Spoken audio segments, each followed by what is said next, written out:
JBNN will keep you informed. I'm Michelle Jones. Before we get into the news, please remember to like, subscribe, leave a comment, and share the news with someone today. Now on to the news. Alleged gangster ex-soldier killed in reported clash with police.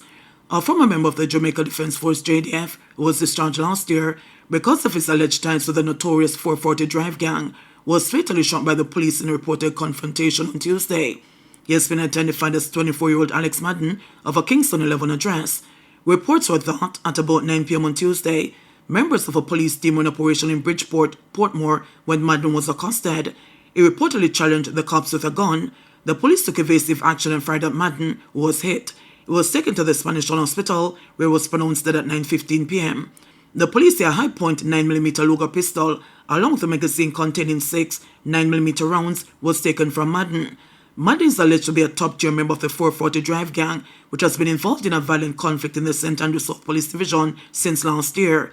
It was linked to 3 murders and 1 shooting committed in the St. Andrew South Police Division since November 2024. He is also wanted for questioning in connection with an attempted murder. The Independent Commission of Investigations, INDECOM, is probing the incident. Police fatally shoot man believed to be involved in Rockfort mass murder. The police have shot and killed a man believed to have been involved in the murder of 5 men in Rockfort, East Kingston, last October. It was cut down during an alleged confrontation in Wellington Town. The incident occurred at about 5 a.m. on Tuesday on 8 Montague Street. The deceased has been identified as 28-year-old Akeem Chance, otherwise called Lee. Reports are that the police were on a targeted raid and visited a house with a search warrant. It's alleged that the police identified themselves, resulting in a male and a female exiting the house. According to police reports, the lawmen entered and were confronted by Chance, who was armed with a gun. The man reportedly pointed the gun at the police, who opened fire, hitting him. He reportedly fell to the ground with the gun in his hand. He was assisted by the police to the Kingston Public Hospital, where he was pronounced dead. The police said the gun was examined and found to be a silver and black Ruger 9mm pistol with a magazine containing 5 rounds of ammunition. Man charged after stabbing incident at airport. A 32-year-old man has been charged following a knife fight at the Norman Manley International Airport in Kingston last week. Police from the Kingston East Division charged Omar Moria Vineyard Road, Kingston 3, with wounding with intent following the incident on Tuesday, January 7. Reports are that at about 12:55 p.m., Murray and a man got into a dispute that became physical. It is alleged that Murray then used a knife to inflict multiple stab wounds to the lower abdomen of the other individual. Lawmen were alerted to the scene, and the man was rushed to the hospital where he was treated and released. An official statement was given to the police, and the accused man was sought, arrested, and subsequently charged. A court date for him is being finalized. Landlord's body found in house during yard sale held by murder suspect. A probe has been launched into the stabbing and strangulation murder for landlord, allegedly committed by a tenant at the property where they lived on Allardyce Road in St. Andrew. The deceased man is 56-year-old Roger Evans, who was killed last Thursday around 2:30 a.m. Investigators were, however, not made aware of the murder until later that day. It is understood that the prime suspect, who is currently in custody, held a yard sale with Evans' belongings, during which his body was discovered inside the home. A source said that the suspect is a member of a prominent Jamaican family. According to the St. Andrew North Police, around 12:30 a.m., the suspect and the landlord were involved in an argument. It is understood that the suspect reportedly waited until Evans returned to bed before he allegedly kicked in his bedroom door. Evans was attacked, and an electric iron used to deliver blows to his head, inflicting wounds.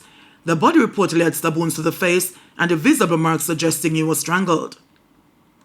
The police indicated that later Thursday morning, the suspect went to the nearby Shortwood Road area where he advertised the deceased man's property, including his furniture, for sale. During the yard sale, where a number of persons visited and allegedly made purchases, the suspect was asked if there were any bedroom items for sale.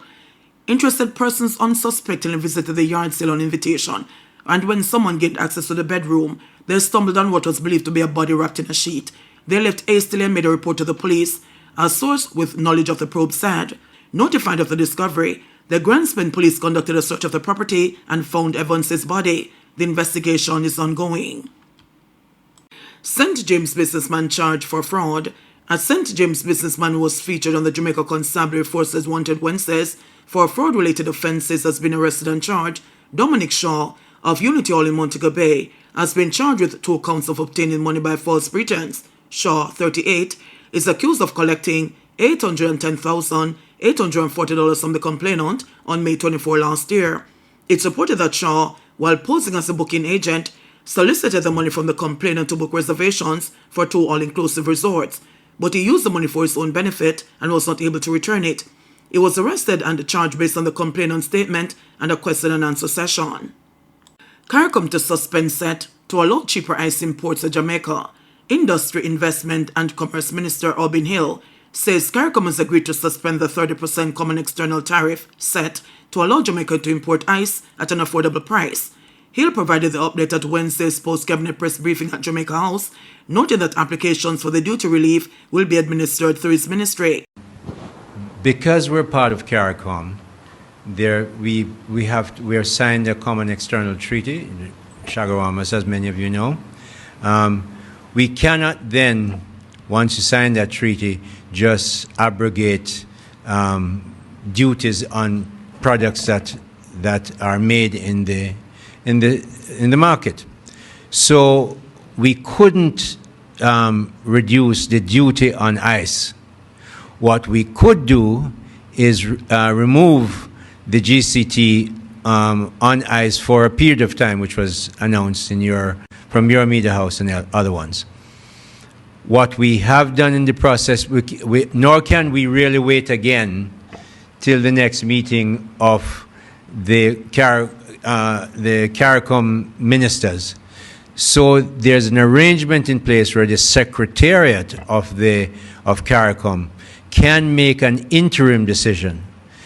We have, through the PS and the CTD and other of our technical people in the ministry, made a request for them to allow us, because of the emergency. And what is the emergency? A company that makes 75 or more % of the ice in Jamaica burned down, not because their business, they had a fire there that started there. The fire started at a warehouse, spread to their business, much like you see the fire flying across in California. And our hearts and prayers are out to those people. The same way it crossed the border and burnt down Pure Ice. And Pure Ice very quickly came to us and said, we need some relief. We gave them the GCT relief, and we're now asking for the CET relief, which the PS and the technical people tell me that we expected to get it in January, and she just says, we got it. So we now have it, and that will be, administered through the ministry to the people who apply. Jamaica's main ice manufacturer, Pure National Limited, started importing ice after a fire destroyed its factory in November last year. Since then, customers have seen ice prices increase by between $100 and $200 per bag. NSWMA boss bats for workers who fail literacy tests. Audley Gordon, the executive director of the National Solid Waste Management Authority, NSWMA, is not supportive of a decision to deny potential sanitation workers employment because they lack the basic literacy skills to read at a level equivalent to grade 2 in the nation's primary schools. Mark Jones, the public cleansing manager for the NSWMA's Western Parks and Markets, WPM, told the last Thursday's monthly meeting of the Westmoreland Municipal Corporation that persons from the parish who are seeking jobs as street sweepers were not employed because they were not able to read at the grade 2 primary school level. However, Gordon Tuesday said that should not be the case. We have never turned away people. If that happens, that's an aberration. It should never have happened. We always engage you and then try and upskill you at the level of sweeping.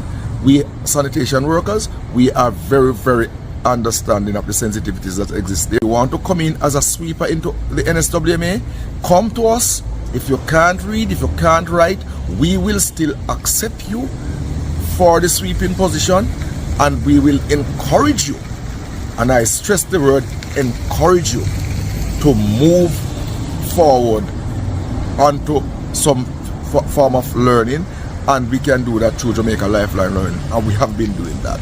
The good news is we encourage people to do literacy tests. We encourage people to get engaged in lifelong learning, and we have seen result out of that.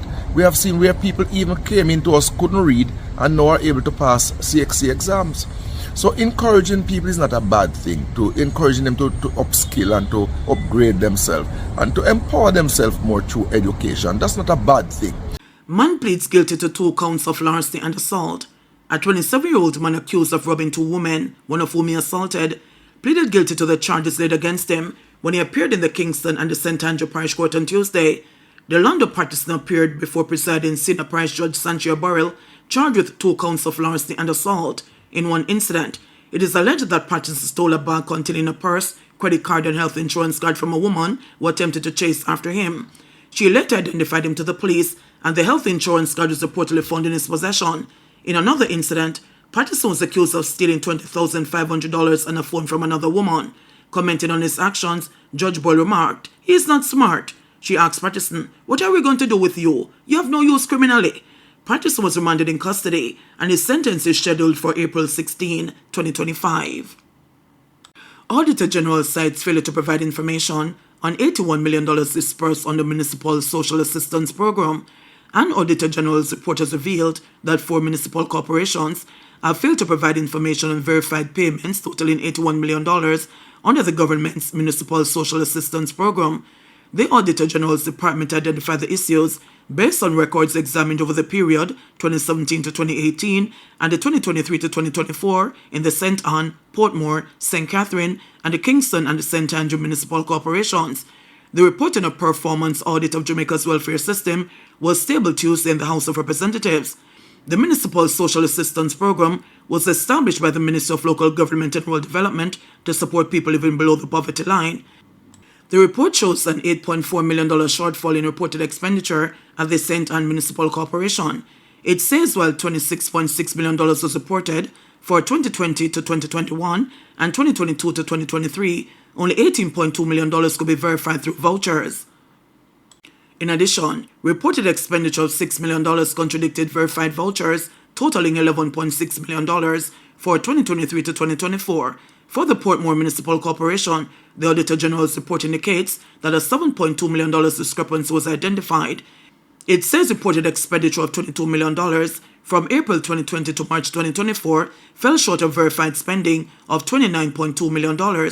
At the St. Catherine Municipal Corporation, the report highlighted that a variation of $52 million emerged as auditors verified $73.5 million in vouchers compared with the $125.5 million reported. For the Kingston and the St. Andrew Municipal Corporation, the report says, of the 1,263 vouchers sampled, totaling $150.6 million, auditors could not verify 239 vouchers, valued at $13.3 million due to missing documentation. According to the Auditor General's Department, the Ministry and the municipal corporations failed to consistently provide required reports for the $1.53 billion allocated to the Municipal Social Assistance Program between 2017 to 2018 and the 2023 to 2024. JBN will keep you informed. Please remember to subscribe, like, share, leave us a comment, and click the notification bell to receive our daily news items.